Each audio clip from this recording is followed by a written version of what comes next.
Okay, so we only have one video left in our entire series for chapter 7.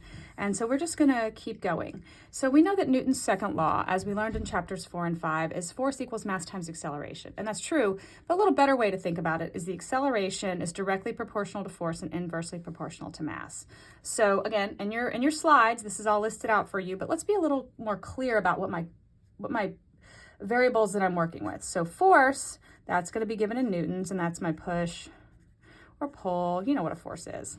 Okay, my mass, that's going to be given in kilograms, and my resulting acceleration is going to be in meters per second squared, my linear acceleration. Okay, and how do we ever figure out our acceleration? Here we're going to be maybe jumping back and looking at those kinematics 1, 2, and 3. So maybe I need to do, I'll get a problem where I need to look back at equations 1, 2, and 3, do kinematics, and get acceleration to work within this. And we've done a bunch of problems like that. Now, parallel idea, okay, we're in Newton's second law, but we're in Newton's second law, we're applying this to angular or rotational systems. Can you read that? Yeah, rotational systems. So it's not just a force on some mass. I have to think about how the mass is going to move and how I've applied the force. So if we look back over here, these forces are applied at some distance to a pivot in some way that causes something to rotate that has some shape, either a disc rotating or a sphere or a seesaw type thing rotating about the middle, or maybe a bar rotating about its end. Any shape can rotate. So let me grab something. So like here is my sticky notes, right? So I can rotate them, say around my finger from your perspective. Let's see, like this, I can rotate it. I can spin my sticky notes like a turntable on my hand. And what if I were to grab them right down the center? I could spin them like this, like flipping them over, right? So I've taken the same mass and I've rotated it 3 different ways. So with rotational motion, we have a little bit trickier way to look at Newton's second law. So we're actually going to be talking about is torque equals I alpha. And let's break this piece down, okay? Leave a little space here, right here, okay? I'm not just dealing with forces, I'm dealing with torques, which is, we looked at it here, a force applied, a perpendicular component of a force times a radius, so I'm gonna have a unit of Newton meters, okay? I leave that there for just a minute and leave some space. Well, we know that I need acceleration, but when I have angular motion, I have angular acceleration. That's gonna be given in radians per second squared, and I do have equations 1, 2, and 3 for rotational motion. Those are in my notes, and those will be given to me on exams. So I may need to do rotational kinematics to get angular acceleration, okay? This is, if the object is starting, so this is my sticky notes, okay, these are my sticky notes, they're at rest, and then as I begin to spin them, they're gonna accelerate, and they're gonna spin, well, maybe not that well, but okay, I'm gonna be able to apply that torque and accelerate them, okay? So the piece I'm missing is how to talk about the mass of something that's rotating. How do I talk about the mass of something that's rotating? I just said, here's my mass.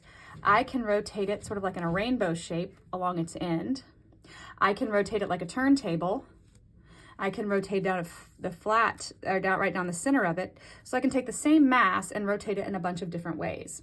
So if you'll jump and look at your chapter 7 slides, there's a slide which refers to all this particular concept. It's slide 52.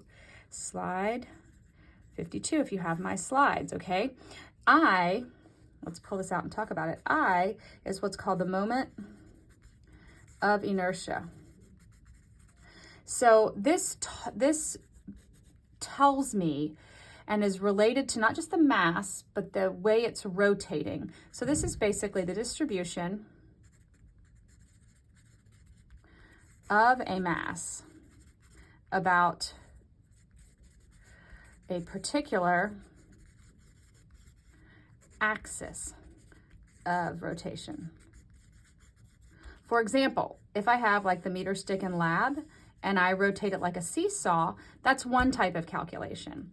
If I have the meter stick from lab and I rotate it, say it's a bar type thing attached at the wall, and I rotate it from its end, like let's just pretend like this is the meter stick and I rotate it like a seesaw about the center, that's one type of rotation.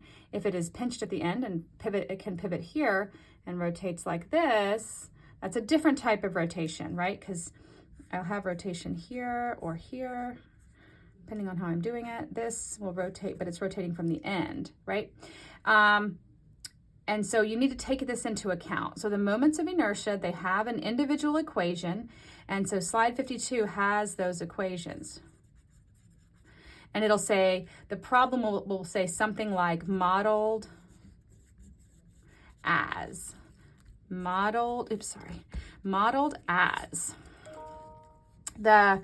The airplane propeller is modeled as a long, thin bar. Airplane propeller modeled as a long, thin bar rotating about its center. That's pretty good. I would say a long, thin bar rotating about its center kind of looks like that. But okay, this problem says that an airplane propeller that's going to rotate can be modeled as a long, thin bar. So you go look at the chart on slide 52, and you find out that there is a long, thin bar rotating about its cross section, and you find that the equation for I is 1/12 mass time length squared. And so what you're going to do is you'll be given the mass and the length of whatever the bar is or the propeller. You will calculate this, and then you will plug it in however you're going to use it. And how are you going to use it? Well, the angular acceleration, the resulting angular acceleration of anything that has torques applied to it, we take into it. So we look at this similarly to Newton's second law. So acceleration is directly proportional to force, inversely proportional to mass. Angular acceleration is directly proportional to summing of my torques. I did that down here. I summed some different torques, and I can put that, I could sum my torques right here. So sum torques. Make a little note to yourself. I'm going to sum all my torques up, whether they're positive or negative. Add those all up when you've drawn that picture. And the moment of inertia, you're going to have to calculate this in some problems. And so you're going to find those I equations. They'll be given in the problem, or you'll be given a chart to look those up, and then you can figure out how it accelerates. Just like in one of these problems, you may have to do kinematics to get acceleration and know the mass and get the force. So you'll be given, so this is the angular acceleration, okay?